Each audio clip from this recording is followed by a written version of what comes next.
Martha is often remembered as a nagging background character, the older sister who lost sight of her guest because she was too focused on the menu. We see her as a woman trapped in frantic motion, missing the deeper meaning of the moment. But the Gospel of Luke notes that Martha welcomed Jesus into her home. In a society that rarely granted women public standing, this detail is vital. Martha was a woman of substance. She owned property, managed resources, and carried the weight of her community's expectations on her own shoulders. When Jesus arrived in Bethany, he didn't come alone. He brought 12 disciples and a growing circle of followers. Ancient hospitality wasn't a choice, it was a sacred obligation. Welcoming this group meant Martha was responsible for the complex logistics of feeding and housing dozens of people on a moment's notice. Martha threw herself into the work, her mind occupied by 100 practical details. But while she moved through the kitchen, her sister Mary sat at Jesus' feet, absorbed in his words. As the workload grew and the meal remained unfinished, the silence from the other room began to feel like an insult. Martha eventually reached a breaking point, asking Jesus, "Lord, don't you care that my sister has left me to do the work by myself?" She asked if the Lord of the universe noticed her labor. To Martha, his silence looked like indifference to the weight she was carrying alone. Jesus responded by speaking her name twice, "Martha, Martha." He wasn't dismissing her hospitality or her hard work. He was observing that she was worried and upset about many things. He saw that her activity had pulled her in 1,000 directions, leaving her frantic and distracted. Staying busy served as a defense. As long as Martha was managing the logistics, she didn't have to be still or vulnerable, or ask if she was enough without the work. The service she offered as a gift had quietly turned into armor against the very presence she was trying to honor. That armor was eventually taken from her. When her brother Lazarus fell deathly ill, Martha and Mary sent for Jesus, expecting a quick intervention. Instead, Jesus delayed. By the time he reached the village, Lazarus had been in the grave for 4 days. Martha was a woman who lived by her ability to provide and fix, but she was now facing the absolute finality of death.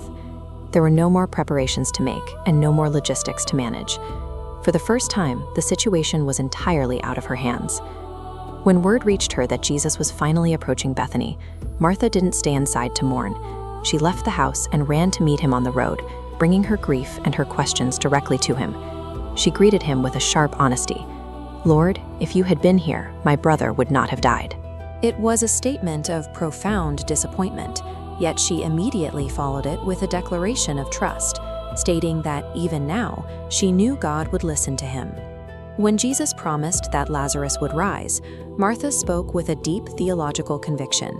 She confessed, "I believe that you are the Messiah, the Son of God." It remains one of the most significant declarations of faith in the New Testament, spoken while her brother was still behind a stone. Martha had been stripped of her ability to perform. In that state of total helplessness, she moved past her need to manage the situation and instead placed her trust in the person standing in front of her. At the tomb, Martha's practical nature resurfaced. When Jesus ordered the stone removed, she warned him about the physical reality of the 4-day-old body. She was focused on the smell of decay, the unmistakable evidence of a situation that had gone too far to be fixed. Jesus reminded her to look for God's glory rather than the limitations of the grave. The stone was rolled away, and Jesus called out into the darkness of the cave, "Lazarus, come out." Every person at the tomb watched as Lazarus stepped out, his hands and feet still bound in burial cloths. A man who had been demonstrably dead was now walking back into the world of the living. Witnessing a resurrection was the ultimate evidence that Martha's own strength had limits, and that those limits didn't mean the end of the story. She saw that life and death were governed by a power far beyond her ability to organize or oversee. Seeing the impossible actually happen exposes the smallness of our own efforts. When we encounter that level of authority, the need to maintain an illusion of control over our lives begins to fade. Days before the crucifixion, a dinner was held in Bethany.